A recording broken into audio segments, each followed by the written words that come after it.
Samantha, you're over there laying in a chair.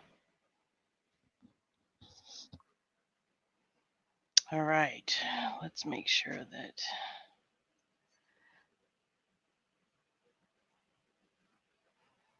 YouTube is behaving properly.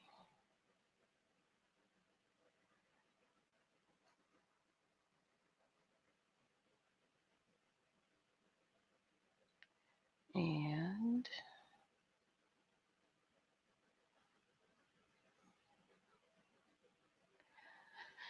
looks like it. Turn that down.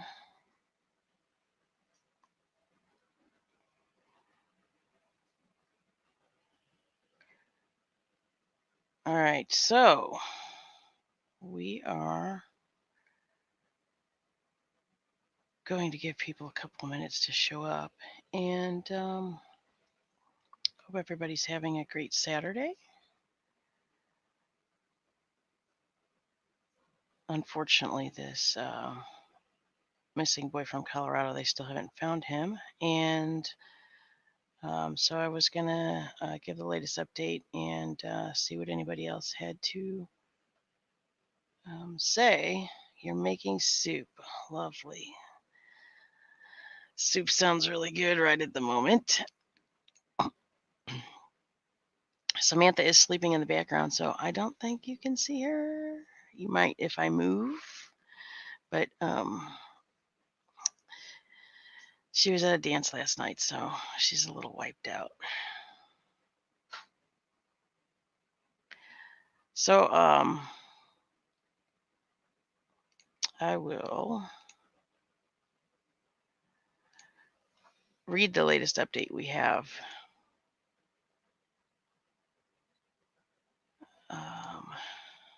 Which is the El Paso County Sheriff's Office will use small, concentrated groups of people to search for Gannon Stauch, a missing 11-year-old boy from Colorado Springs. The use of larger search groups, including volunteers, has been temporarily suspended, according to a Friday sheriff's tweet, or I would think they should probably put that sheriff's Friday tweet. The search groups, made up entirely by law enforcement officers, will be conducted when authorities receive credible tips, the sheriff's office said. We are working tirelessly to find him and bring him home, sheriff spokeswoman Jackie Kirby said Friday. People can call 719-520-6666 or email tips at elpaso.com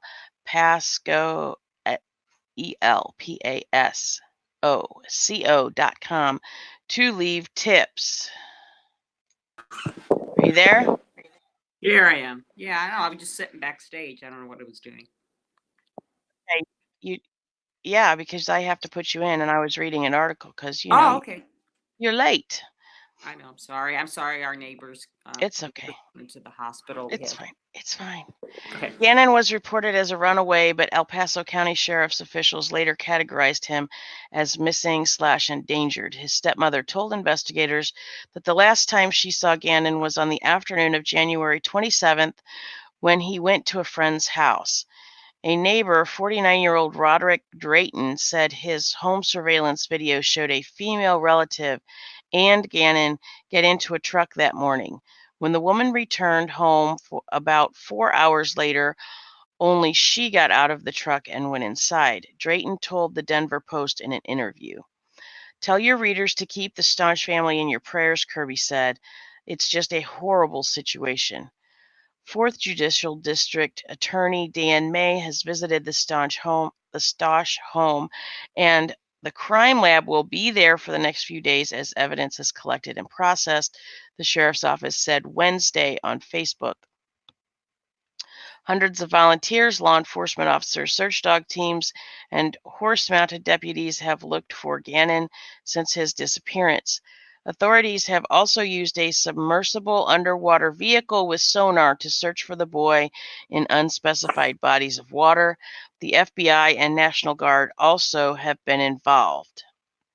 Okay, so what you missed, Maria, at the beginning was the fact that, they have kind of canceled this large group of people searching, and they are narrowing it down to Yeah. a small group of concentrated people. Yes, I read that yesterday afternoon. Um, yeah, have you seen the video? I have not.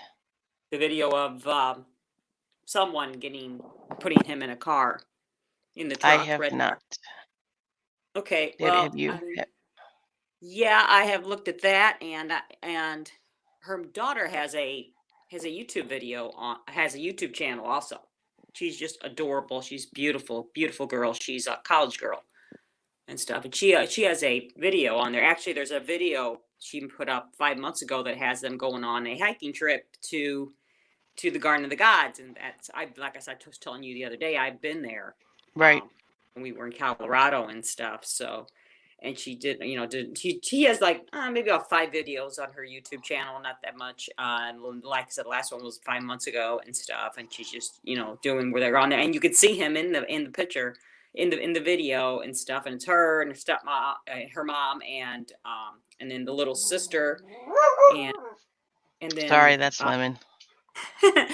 and he's driving the husband, the stepdad. He's driving, but you don't see him anymore. So I don't know if he just dropped them off, or if he was just filming. Maybe he's doing the videoing. I don't know, and stuff. So and I kept looking at that video over and over again, and because they're saying the stepmom, she had trouble backing that big old truck, and she never driven before. People were commenting, putting comments and stuff. Like people like the neighbors, or no, people like on on YouTube. YouTube. Okay. We're just saying because she does. She backs in and she backs out. It's like, have you ever driven that big old truck before? And maybe it was probably the husband. And what I haven't found out is how long they've been married. Because supposedly they were best friends. The background is that Letitia and Landon, the real mom, the biological mom, were best friends. And okay, you want to tell everybody who Letitia and Landon is, in case they don't know?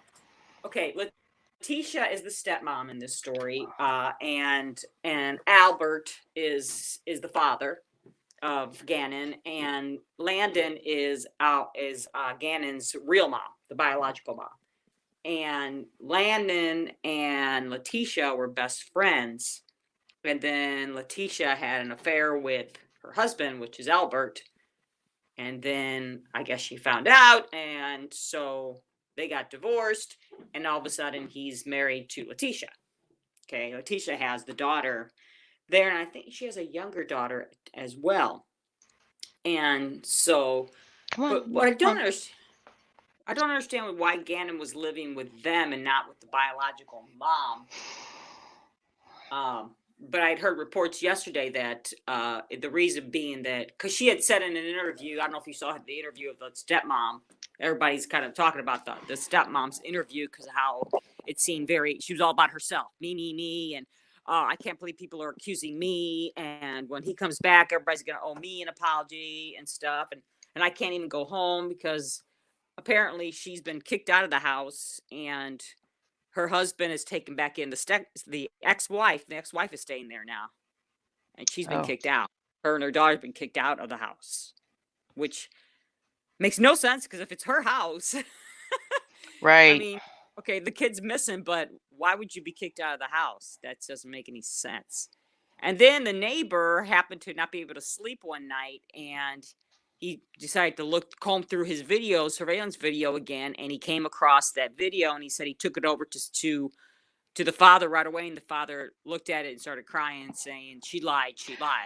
Right. I heard some of that, and I'm actually not going to be surprised if they are able to find some more video from other neighbors at some point.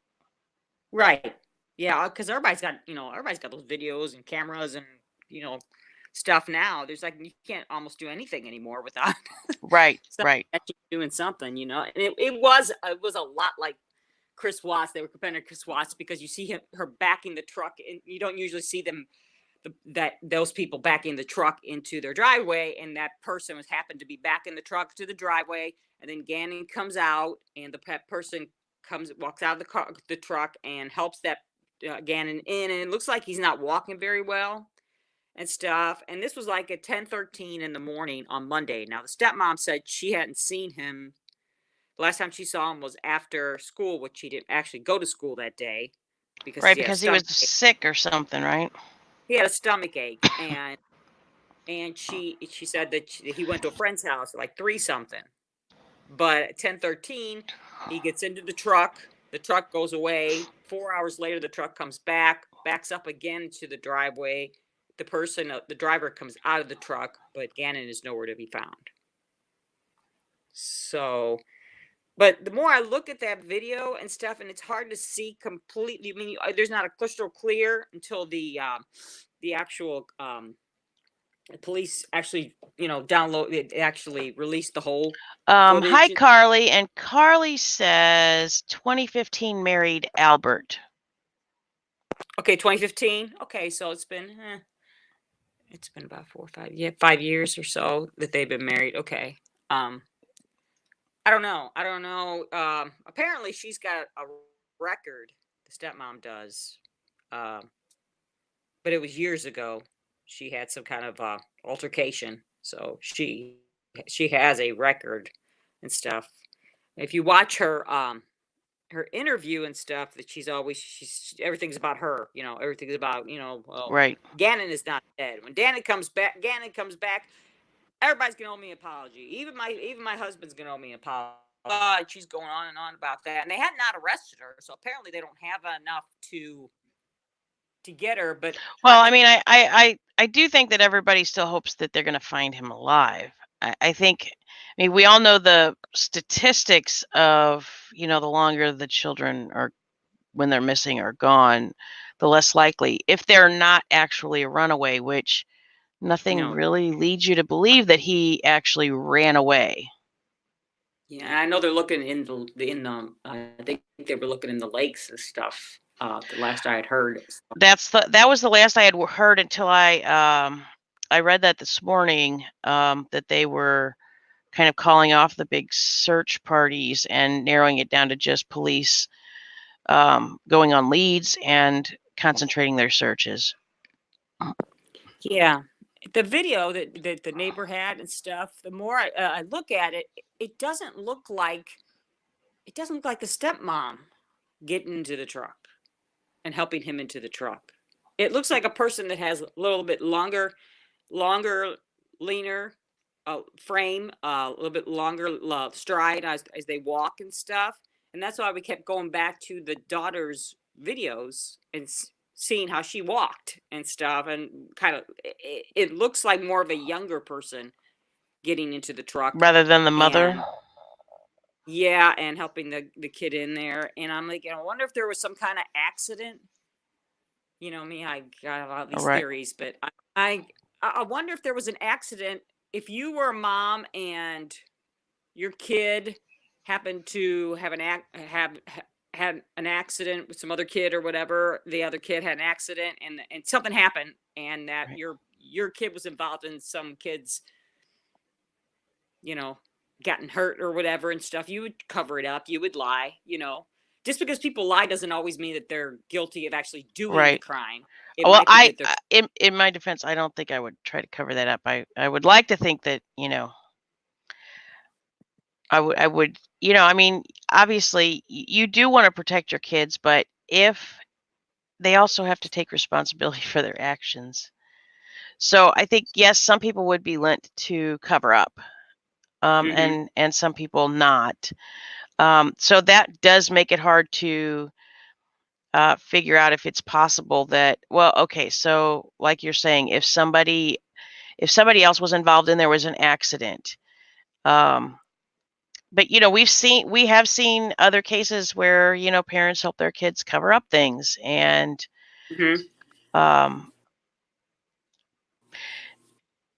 it's difficult because I guess I look at it from a little bit of a different perspective when it comes to that, because I mean, my son is in the Marines, and I keep stressing to him, how he needs to walk the straight and narrow line and not get in trouble. But I also keep telling him, you're at the point in your life, if you do something, I can't bail you out. I can come and I can give you moral support and, do what I can, but I can't try to bail you out anymore. And I would like to think that, here where we live, we have a very high crime rate, and we have lots of murders, and we also have too often cases of young children like getting a hold of a gun and, accidentally shooting, their friend or their younger sibling or things like that. And those things do happen. I would like to think that most parents wouldn't. Yes, your first instinct would be to, protect your kid, but I would like to think that, more people than not would pick the higher moral road and, you know, tell them what happened instead of trying to cover it up. But it does happen, and it's if there was something accidental that happened with this and somebody is covering for their child or something else, that's really sad, because then that means they may never find him. They may never know what happened to him. Right, right. What I don't understand is, and Yes, I'm live. I'm sorry, Donald just walked in. Yes, I am live. is that, okay, they saw him last leaving the house, but the police came and they took all this stuff out of the house, and it was all wrapped up so you couldn't see what it was, but it's big old pieces. Some people are saying it's pieces of carpeting and stuff, because there was talk that she had replaced some of the carpeting, and there was carpeting right outside his room that was Yes, I did hear that too. burned. Yeah, and he slept in the basement, because I saw a whole video of the inside of the house and stuff, and it showed where he slept in the basement and stuff. But so I don't know what all they could have taken out of the house. So it's almost like something happened in the house and stuff. But you see him leaving, so he was alive when he left.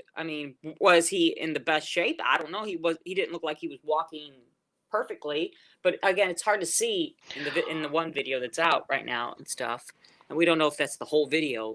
It's Right. like Chris Watts thing. It wasn't the whole video released at once, so I don't know. And the mom, I don't know why he wasn't staying with his mom. Well, it happens. Typically you stay with it happens though. But there's a lot of cases where maybe the schools are better where the dad is or whatever.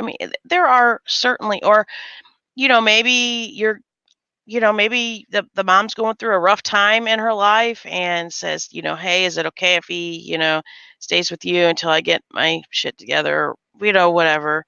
So I don't. It used to be extremely unusual. I find it less unusual than it used to be. Because there was, well, I did hear that. And there seems to be a lot more 50-50, custody situations, and it flip-flops back and forth. Also, sometimes one parent has more of a rough time keeping the kid corralled, and trying to walk the straight line of behaving. And sometimes they ask the other parent, hey, can you take them for a while and see if you can do something better. So I don't think that necessarily that her not having him living with him is any indicator of anything. Sure. I would have used to have jumped to that conclusion, but I'm not likely to do that anymore. Right. And the biological mom was living across the country, they said, but the dad was in the military, so he would be gone. In fact, he was gone whenever this incident happened and stuff. So the stepmom was pretty much the one right that was there all the time with children and stuff. And apparently it wasn't just him; it was him and his little sister too. So I'm thinking it was just she has the older daughter, and stuff, the one that's in And you don't know, college. maybe he And wanted to parents stay are with supposed his dad. I mean, yeah. sometimes parents ask their kids and, go, okay, that's fine, you know? And yes, sometimes, the Right. boys, they decide, okay, well, the girls can go with me and the boys can go with the dad or, I mean, it's Yeah. not They necessarily said an they have unusual. joint Right, but that's what I'm saying. I just Typically, when the parents have joint custody, though, if they're in a situation where they're amicable, where they are not fighting over, or trying to one up the other parent, um, it can be it can be very nice in that, they might, maybe, the Gannon, could say, well, hey, I'd like to stay with dad now, maybe, for a little while and okay, fine. Or, I want to stay with mom now, so, I mean, there are a lot more families where that kind of stuff is going on back and forth. So I don't know that that's necessarily, something that is an indicator of anything anymore. It used to be, back in the day, children went with when there were divorces, the courts ruled that the children went with their moms unless there was some really extenuating circumstance that, the court was going to say, nope, the child's going with the father. And it would have to be something huge for that to happen. Not really the case anymore. Mhm. Apparently the relationship with the stepmom and the husband though was not going well. Starting in January was not going very well. So They were um having issues. marital The trouble husband, already. the So the dad and the stepmom were having issues? Is that what right, she said? Okay. yeah. I mean it's a little strange that all of a sudden she's out of the house and they moved in the step and he was in the biological mom.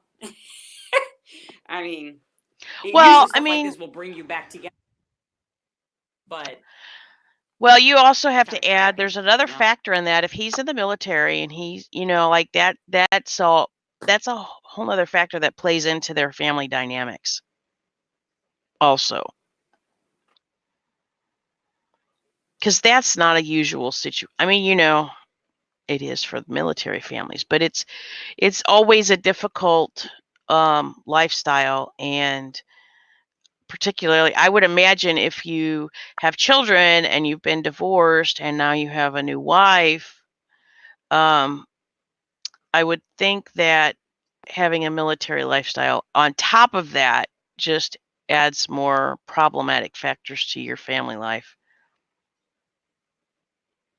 Right. She ended up slamming the biological mom in her interview by saying, "I would love Gannon. I mean, I'm the one taking care of Gannon. I've been taking care of him for 2 years because his mom didn't want to Right. I and I stuff. I did So hear and we that too. But right and we were moving I around mean, from part of that though, I mean, part of that could be chalked up to though, they're all upset. They don't know where right. their child is.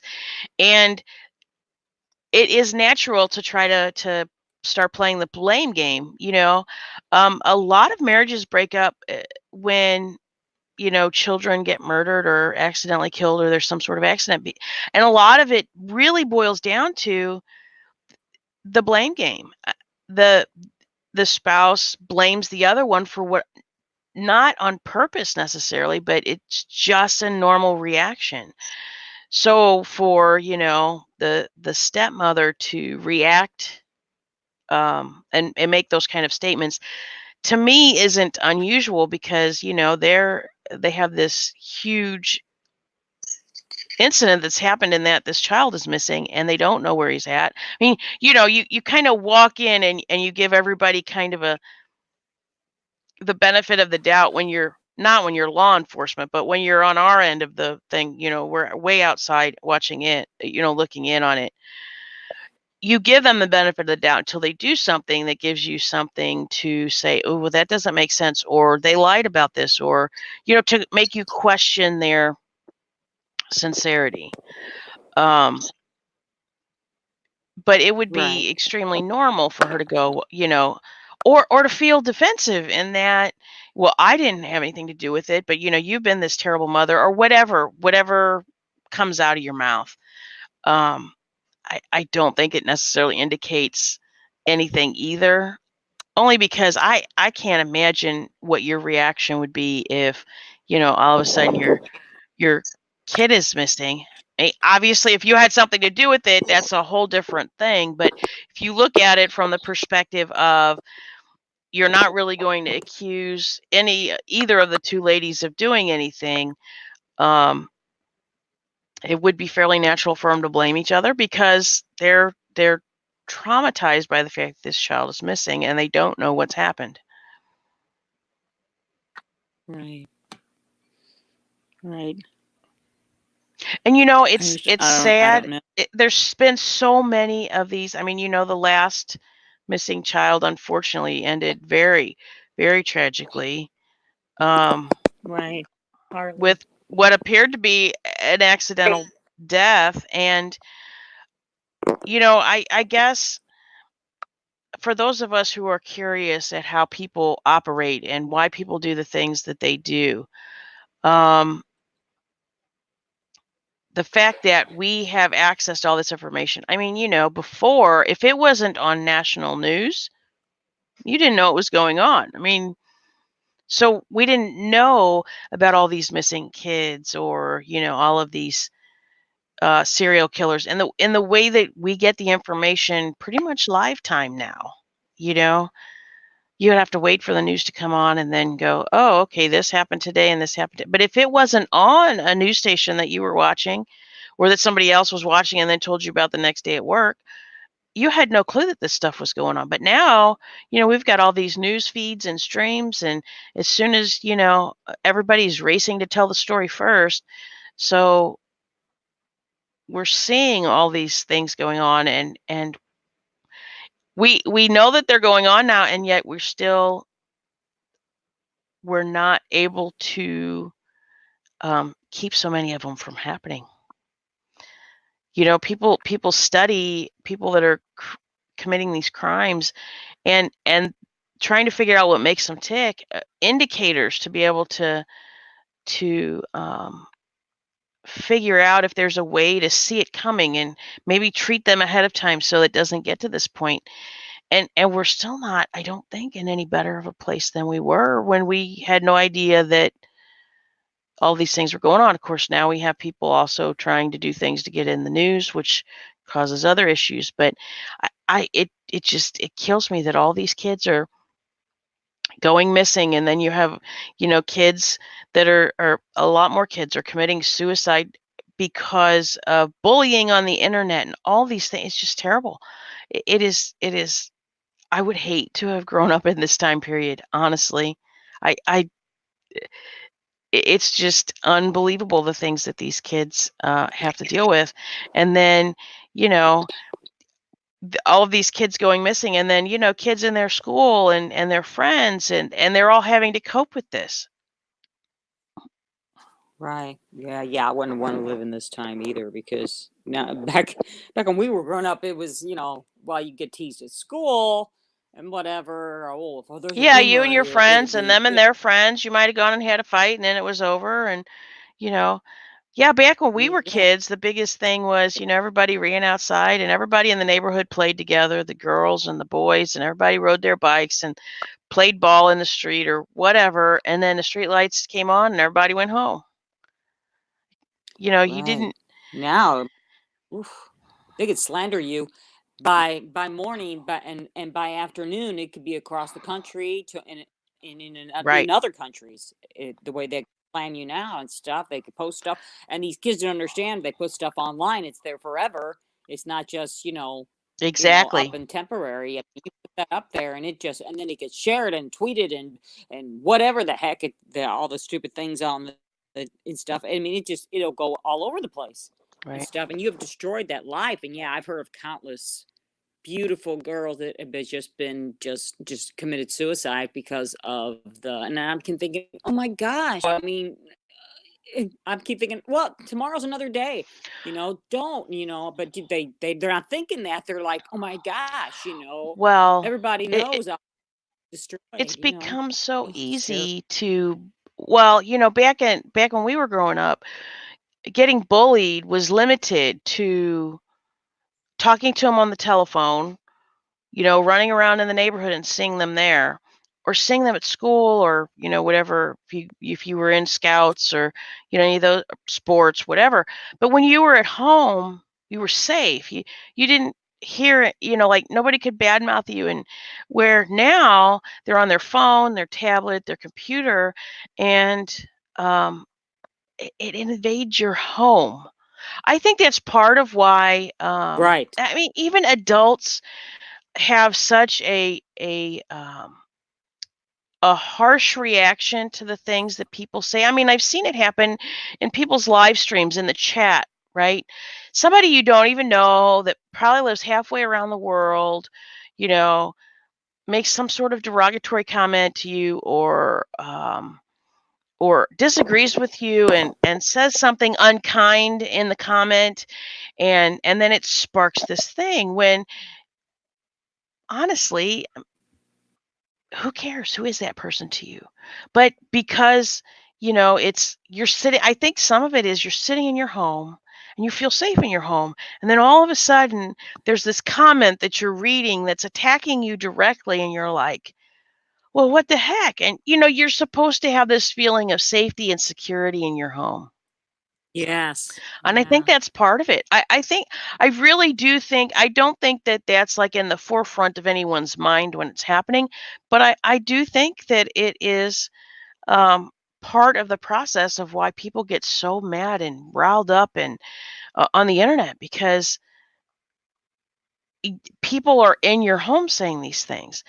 Just like, I think part of why these Right. cases that we're looking at, and especially like these missing children, and these, or children that are murdered, or I think it really hurts because you're sitting in your house, you're at work, you're getting news notifications all the time on your phone. It follows you everywhere you go, and I think that's part of what makes it probably more gut wrenching for at least those of us who are, concerned about these missing kids and these cases, and why these people are serial killers and all this stuff, is because um, it is invading every part of our life. And I think it's why people are more scared. But then on the flip side, people become more scared. They become more aware of their surroundings, and they're less likely to have something happen to them because they're acting in a way that would deter that, where they wouldn't normally Mm-hmm. before. The fact that I mean, we get some really crazy stories that people share on Facebook. Um, Sometimes I think to panic people, but when these stories on Facebook that they share that says, oh, you should really look, in your car, turn the light on in your car, open the door, and make sure, or before you open the door to your car, when you're a female, you should be looking in your car and make sure nobody's in there. Well, yeah, that's actually true. I mean, because if there was somebody in there and you didn't get in there, well, they really aren't going to be able to do anything to you, right? Right.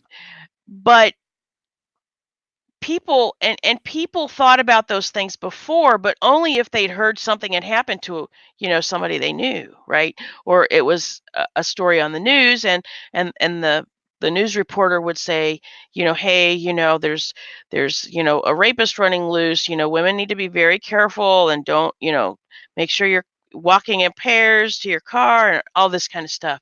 But if those things didn't happen, people didn't necessarily think how terrible people are. Where now, I mean, I know I'm like looking at everybody going, are you a decent human being or are you not? Because you just don't know.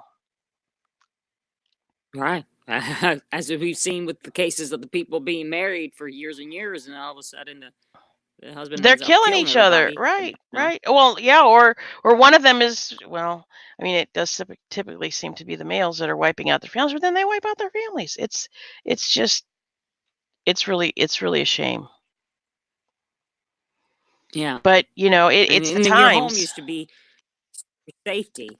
Your safety place would right? be your It was your home, but safety now net. in your home, you're not just you anymore. You got, Well, with the internet, you got every your brother with you at your home, even in your home now and stuff. right. And if you had a bad day at school when you were young and stuff, you could just come home and, well, okay, at least you were safe there until the next day when you had to face all the bullies again or whatever. But no, now they'll text you, they'll run you to the ground. If you have a phone and stuff, they'll slander you and stuff, Right. even while you're at home and stuff. Yeah, it's a sad situation all Well, around and stuff. and not only that, I mean, okay, so it but it's also what causes us to have more of these video footages of things, to be able to try, without the technology and the way that things have progressed, um, there isn't we wouldn't have the video of him getting into the truck the last time, um, that Yeah. I guess anybody really has seen him or knew where he was or that knew that he was okay. Um,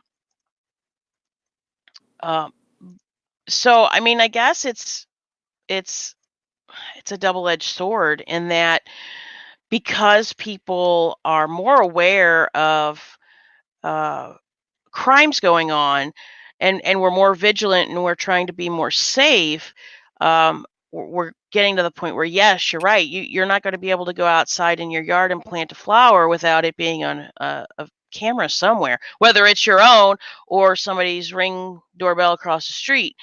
And I'm hoping at some point that starts deterring some of these crimes, but it doesn't seem to be doing that Yeah. so far. I mean, I don't know if it's that people don't realize that so many people have them, or I mean, my parents. I would have never expected that my dad would have cameras on the outside of his house, but he does. He has cameras on the outside of the house. It's not he doesn't have a Ring doorbell, but he does have cameras, and part of that I think was because they were, they had some issues of things being messed with at their house and stuff, and he was like, well, we'll find out what's going on, and we'll get cameras, and so now, like, I don't even have to ring the doorbell most of the time, because if he's sitting there in his chair, he's got a little screen that shows, like all the cameras, little pieces of all cameras. So he'll see us pull up and he'll come open the door, and we don't even have to knock anymore. But it's kind of sad that we're to the point um, that people feel like they have to. I don't know that it's necessarily that for them to feel safe, but to be able to have, if somebody breaks into your house, to have it recorded, just to try to figure out who did it, because obviously people are leaving less and less DNA. People aren't, leaving fibers like I mean, yes, they do still, get those things, but I think more and more people, more and more criminals are realize that they can do that, so they attempt to keep that from happening. I mean, look at the Severs case, where they were like wearing, like, almost hazmat suits to go in there to kill her, to not leave anything. People wouldn't have thought of that before, you know I think, because I think part of that might be because of all these shows like CSI, and everybody's going, ooh, they could take this little bitty, grain of dust, Right. and figure out all this stuff. And so it's good in a way that people are putting these cameras up, so that if some, and it's not just, and most people who have cameras or have a Ring doorbell, they're more than happy to share that and say, yeah, oh yeah, your house got broken in down the street. Oh yeah, here's my video from that night. Um, and they'll be able to, and you watch some of these cases, they can track the cars running down the street by everybody's Ring doorbell, and they Right. can track where the car goes. I mean, because um I know there are places in the world where they practically have cameras on every street, so they can actually track where people are going and stuff like that. Like if they're looking for a criminal, But we don't have that here. We don't. Sorry, that was my phone. I have to call him back. We don't have that here. On every corner, like we do have cameras at some lights and intersections, so those will catch accidents and things, like if anything happened in that on that corner. But like we don't have any city cameras around my house. So Yeah.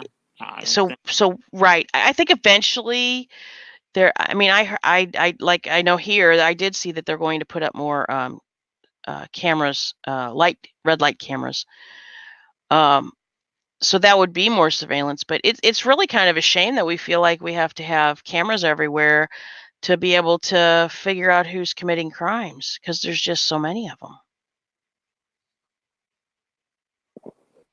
Yeah, I know. It's going to become like 1984, where there's cameras everywhere and stuff. I mean, it's already. I mean, and people are doing it themselves. You don't need Right. the government Well, doing it. you're feeling like you need to batten down the hatches and secure your fort, and that's one of the ways that people are doing it.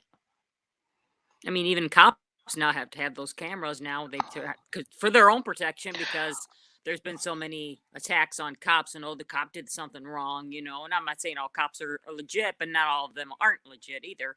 Right. And so that's why they have those cameras now, where they go through, and that's how we get to see all the walkthrough. Like with the Chris Watts thing, it was like we got to see everything and stuff because he had that camera going stuff. But it's a lot of it's for their own protection, because this way they can't say, oh, well, the cop came in and just shot me and I didn't have nothing. I didn't have anything. My brother didn't have anything in his hand, and the cop just Right. shot him, and stuff. So that's actually good that the Well, cops right. have People, those that's cameras another there. thing too. People want to have cameras to film, like, if somebody breaks into your house and you defend yourself and shoot them, and then you have that on video, that also works to your benefit in that, you can say, look what happened, because more and more you cannot depend on other people to step up and do the right thing. People don't want to get involved, so they won't sit there and go, well, yeah, I heard somebody break into their house and the person was screaming, and I heard the person threatening them or whatever, and then they shot them. You can't even get people to stop at car accidents to say, yeah, that person was driving like a jerk. There's no way that person could have stopped, and not hit them. It's, you almost have to, not only for protection, but I mean for your own defense in case something happens or somebody accuses you of something that maybe you didn't do. Right. Yeah. Right. For your own protection as well. Sure. Absolutely. Well, I totally agree. We've been at this for 45 minutes, so and I have to figure out what we're doing for our day here. I've been trying to get connected with my mom. So unfortunately, there's not a lot of new information on this, but I want everybody to know that we're going to try to do these every Saturday at the same time. I'm going to try to keep it close to the same time. So if Maria runs late, I am going to try to still come on at 10, and she can join whenever she can. Because this seems to be a good time. My family's not usually up and doing anything yet too much. So we're going to try to stick to this. So if you're interested in these, keep an eye out on Saturday mornings for the notification, although, YouTube's bad with notifications. If you haven't subscribed, please subscribe. And hit the bell, because then you can get notifications when they do go out. And share it out. Share out the stream if you know anybody who'd be interested in listening or hearing what we had to say. And everybody have a wonderful Saturday and a good weekend, and we will see you next time. Bye. Okay. Bye.